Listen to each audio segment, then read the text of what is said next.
Jon McMahon, going for an epic climb. Yeah, man. Yeah, so let's just create a context of honor, like remembering who you are, based on not based on miscellaneous fears or thoughts that come up or things that people say or whatever, but based on the man that you've been being, who you've been standing for being, and who you've been standing for. This past year, you've faced fear and doubt and shame and a lot of pain and so much stress, just to be able to make a difference in one person's life, and also standing for yourself to be able to be, the man that you want to be, and to be able to live out your dreams, and to be able to get some redemption, to come back after some big losses in life and win again, and be the man that that you are inside. Yeah, this mountain is just another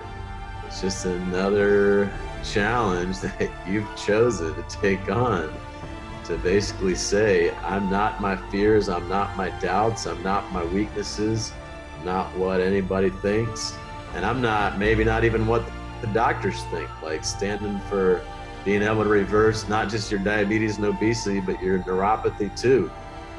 And so for me, you're a huge inspiration and example. It's not that you've been winning. It's not that you've excelled at these challenges. It's that you've dared to take them on in the first place, and dared to wake up and keep going, even in the face of everything that comes up day to day. And who you are for thousands of people now around the world is hope.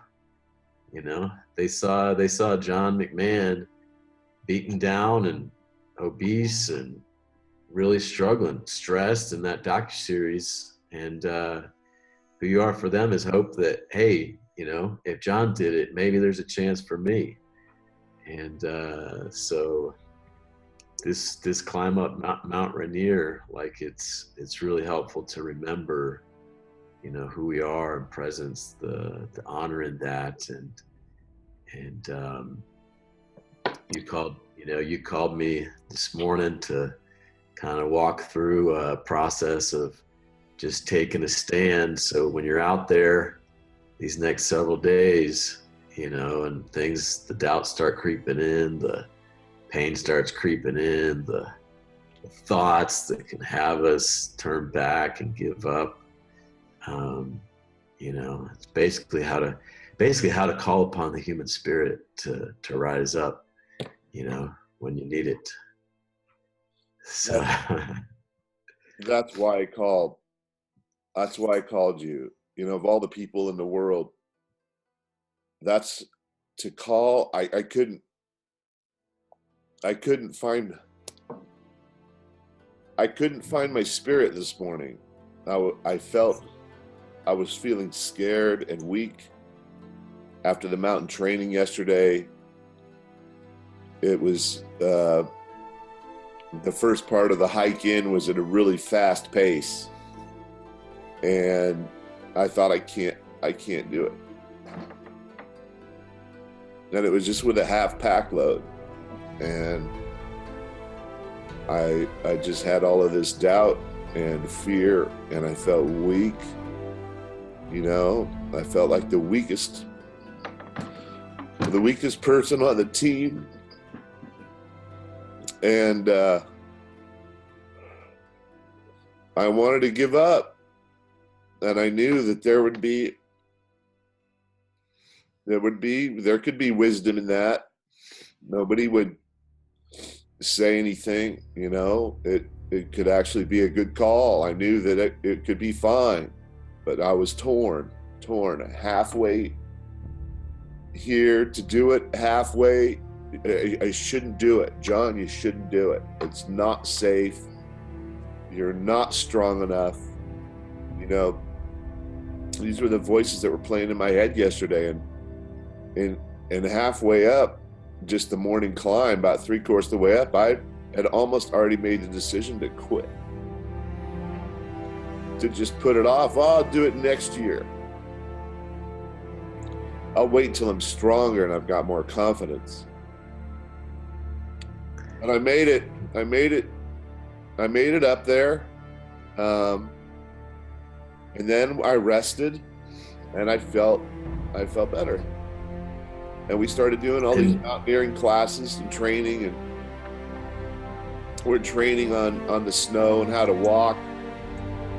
They were teaching us this self-arrest technique, and then for ourselves, and I was really intimidated by it, and I kind of got into it, and then we did it as a team, where the whole team is roped up, and then the lead person, our guide, falls and he slides down and he goes around, and he came back up and he was a surprise, and he tested every one of us, and we were in our position, in our self-arrest position.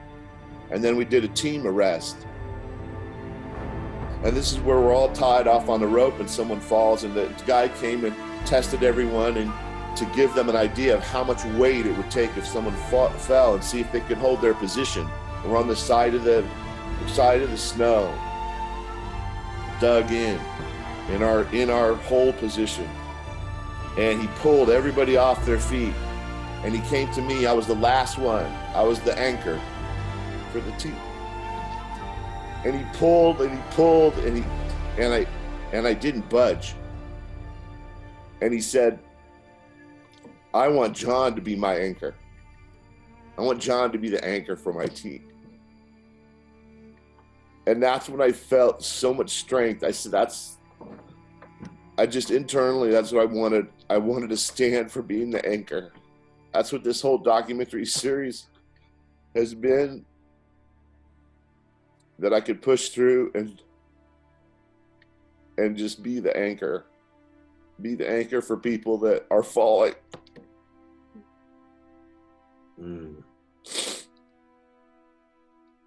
I can stand for that. And that felt like who I was. And just reflecting on that it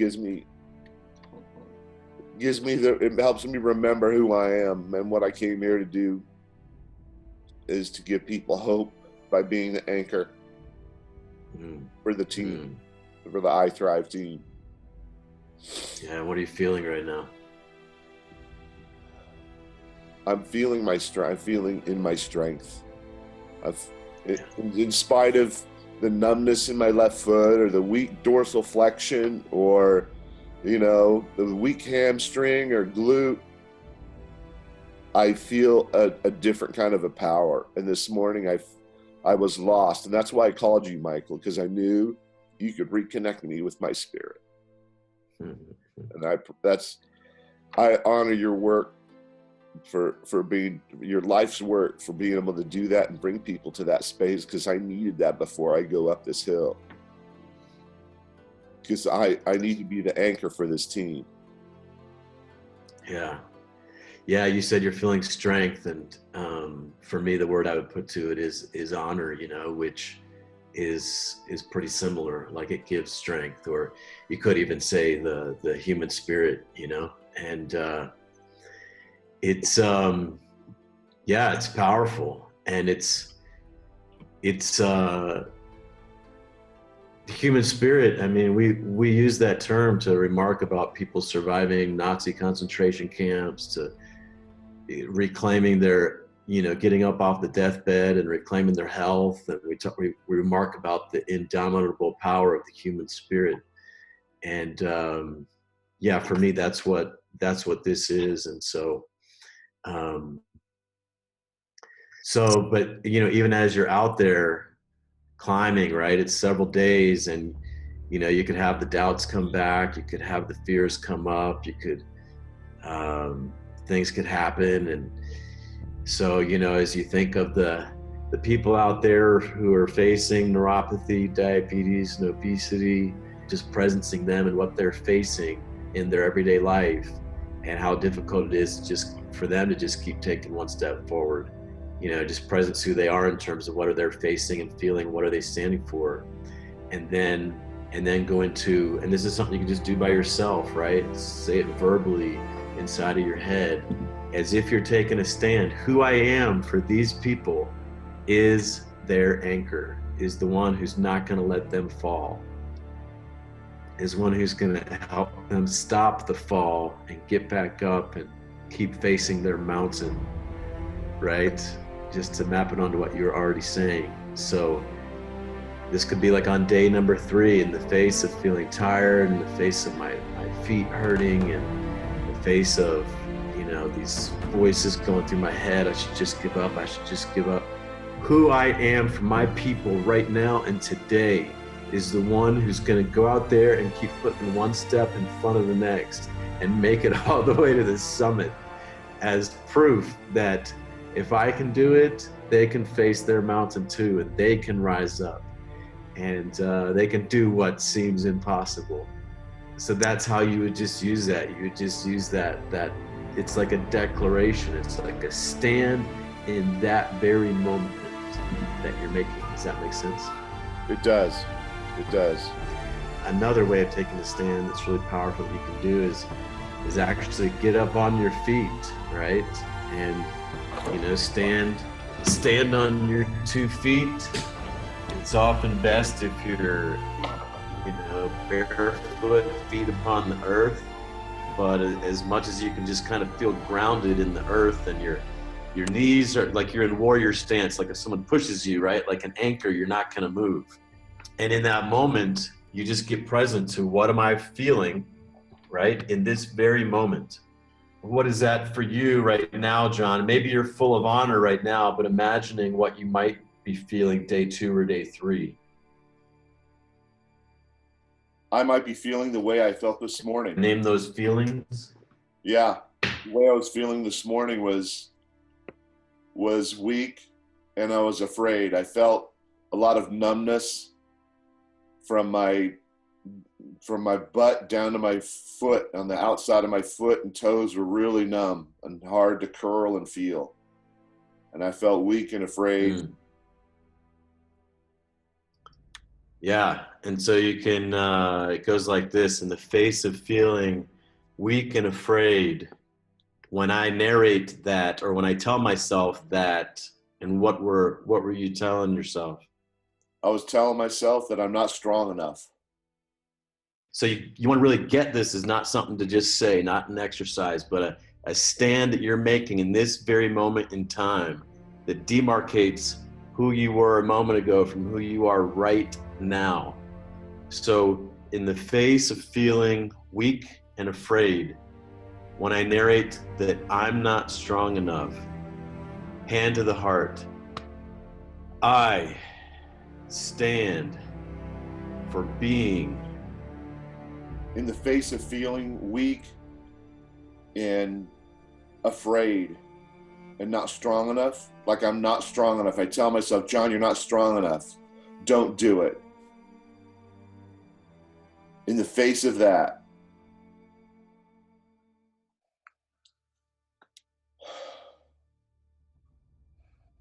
I stand for being the anchor. I stand for being the anchor for my team. For my team here on the mountain. For my tribe and I Thrive. And for anyone that is falling down the depths of diabetes and obesity. I'll be the anchor that if I can do it, if I can hold the line, you can too. You can fall, and I'll catch you. And you can climb up again, and we'll continue this journey. That's what I stand for. That's what I am. And the more you see yourself walking that path, Jon, standing for being the anchor for people in the face of anything, the more you see what? The more I see breaking through barriers and limits that I created with my mind, the more I see the impossible become possible. And the more you see that and continuing to walk that path, the more you see what for your tribe. the more I see them living the most thriving, vital, exciting, adventure-filled, fulfilling lives. Just waking up and being alive and living. And the more you see that, the more you see what? The more I see happiness and joy and play and fun and laughter and adventure. I want to live. I want to live. And I know everyone wants to live. Boom, that's it, John. That's it, man. I got to roll. All right, brother.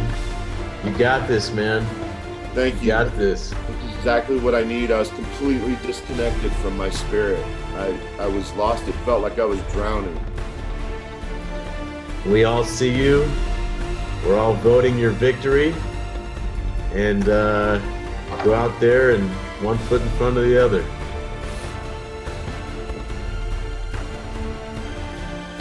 All right, man.